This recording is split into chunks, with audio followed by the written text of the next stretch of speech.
आता मी तुमका पौष्टिक लाडू कसे बनवते त्याची रेसिपी दाखवते। त्याच्यासाठी मी घेतलं या सगळं सामान भरपूर असा, पण त्याचं प्रमाण मी तुमका सांगते। आता इकडे एक वाटी शेंगदाणे, 1.5 वाटी जाडे पोहे, 3 वाटे मखाना, 1 वाटी सुक्या खोबरा, इकडे अक्रोड आणि बदाम घेतले, हे तुमच्या आवडीप्रमाणे घ्या। इकडे मी 2 चमचे मोठे चमचे अळशी आणि 2 मोठे चमचे तीळ पांढरे घेतले। इकडे मी ओट्स घेतले। मी हे ओट्स आता पहिल्यांदाच वापरतो। हे एका जव असं म्हणतात आणि ह्याच्यामध्ये भरपूर फायबर आणि प्रोटीन असतात। हल्ली डाएट मध्ये याचा वापर करतात म्हणून मी हे घेतले। नंतर थोडासा गूळ, साधारणपणे 1.5 वाटी, 2 वाटे खजूर चांगलं साफ करून तो बारीक करून घ्यायचो, आणि तूप कमी वापरतो इकडे, हे आम्ही घेतलंच आहे इकडे, पण साधारणपणे 1 ते 1.5 चमचे तूप लागतात, आणि वेलची। आता आपण याच्यामधले पहिले शेंगदाणे भाजून घेऊया।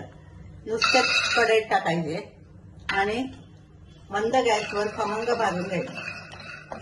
आता हे शेंगदाणे भाजले, आता हे आपण काढून ह्या प्लेटमध्ये ठेवूया थंड करत, आणि ह्याच्यात घालूया हे मखाना, आणि हे पण भाजून घेऊया कुरकुरीत होईपर्यंत। आता हे मखाने पण व्यवस्थित भाजले गेले, तर असे फुटू वळे। आता हे पण आपण थंड करत ठेवूया। आता याच्यात पोहे घालायचे आणि हे ओट्स घालायचे, एकत्र भाजून घ्यायचे। हे भाजून अशासाठी घ्यायचे की ह्याच्यामध्ये थोडासा मॉइश्चर असतं, तर सगळा मॉइश्चर गेला की आपण त्याला परत वाटूच।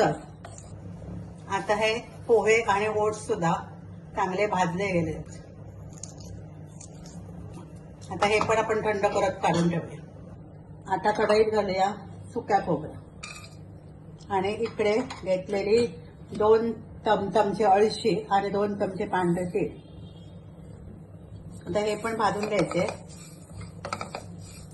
जास्त करपवायचे नाही, हे तीळ आणि अळशी तडतडूक लागली की काढून घ्यायची। आता या खोबरा आणि अळशी आणि तीळ हे पण भाजले गेलेत पूर्णपणे, ते पण आपण या पोह्यामध्ये आणि ओट्स मध्ये घालूया। या सगळ्या गोष्टी थंड करायची। आता आपण कढईत अर्धा चमचा फक्त तूप टाकूया, आणि त्याच्यात टाकूया हे बदाम आणि अक्रोड, हे पण चांगले भाजून घ्यायचे। आता हे बदाम आणि अक्रोड पण भाजून झाले, ते पण आपण ह्या प्लेटमध्ये काढून थंड करत ठेवूया, आणि ह्याच्यात घालूया खजूर। तो थोडंसं घट्ट असतं, त्याच्यामुळे जरासं गरम करून घेतलं की थोडंसं सॉफ्ट होतं, आणि जरासं वाटलं जरासं तूप घालायचं। आपण आतापर्यंत फक्त अर्धा चमचा तूप वापरला, हे बदाम आणि अक्रोड भाजताना, आणि आता या खजूरच्या आता या खजूर पण सॉफ्ट झालो, तो जरा या डावलान त्याला थोडंसं सॉफ्ट करून घ्यायचं, आणि तो पण थंड करत ठेवायचा। आता हे थंड झालेल्या सगळ्या गोष्टी आपण वाटून घ्यायचे। पहिल्यांदा आपण घ्यायचे मखाना, ते वाटून घेऊया। आता हे अर्धे मखाना मी मिक्सरच्या भांड्यात घेतले, हे आता आपण बारीक वाटून घेऊया। आता हे मखाना बारीक वाटून घेतले, ते आपण एका कढईमध्ये काढून घेऊया। अशा प्रकारे हे उरलेले मखाना पण वाटून घेऊया। अशा प्रकारे हे उरलेले वाटलेले मखाने पण आपण वाटून घेतले। आता त्याच्यात घालूया शेंगदाणे, हे शेंगदाणे वाटून घेऊया। आता हे वाटलेले शेंगदाणे पण ह्याच्यातच टाकायचे।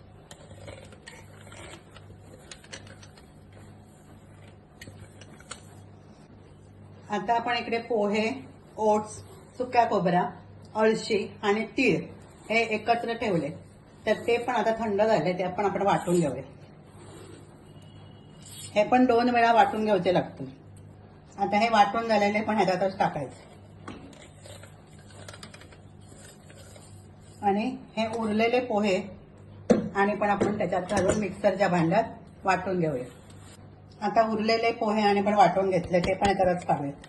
आता हे बदाम आणि अक्रोड थंड झाले, ते पण आपण वाटून घेऊया, पण हे खूप बारीक नाही वाटायचे, थोडेसे खरखरीत वाटायचे। आता हे बदाम आणि अक्रोड ते पण आपण याच्यात काढून घेऊ. अशा प्रकारे पोहे, शेंगदाणे, बदाम, अक्रोड, ओट्स आणि हे सगळं सामान जर आपण भाजलेलं तर सगळं आपण याचा वाटून घेतलं. आता याच्यात घालायचं गूळ आणि ते चांगलं मिक्स करायचं. आता या गूळ मी सगळं मिक्स करून घेतलंय. त्या गुळाचे काही खडे असले तर हाताने जरा असे मोडायचे आणि याच्यामध्ये आता यो खजूर घालायचं. खजूर गरम असतानाच घालायचं म्हणजे तो सॉफ्ट होतो.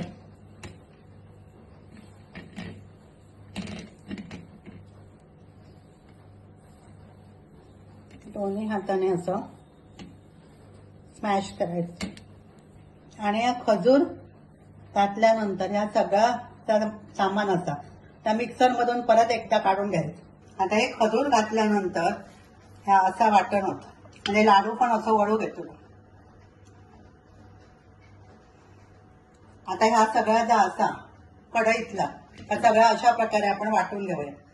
पण वाटताना पण डायरेक्ट मिक्सर लावायचो नाही, मध्ये मध्ये थांबत थांबत वाटायचं, नाहीतर मिक्सरचा भांडा खराब होतं.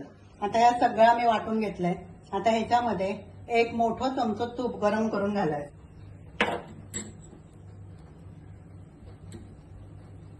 म्हणजे या लाडवांसाठी आपण फक्त 1.5 चमचे छोटे चमचे तूप वापरलं. आता हे तूप चांगला गरम झाला. आपण गॅस बंद करूया आणि हा तूप ह्या लाडवाच्या पिठावर ओतायचं आणि घालायची वेलचीची पावडर. व्यवस्थितपणे मिक्स करायचं सगळं. आता आपण लाडू करून घेऊया. असा हातात घ्यायचा पीठ, पूर्ण असे लाडू आवळायचे. अशा प्रकारे सगळे लाडू आपण वळून घेऊया. अशा प्रकारे सगळे लाडू मी करून घेतले.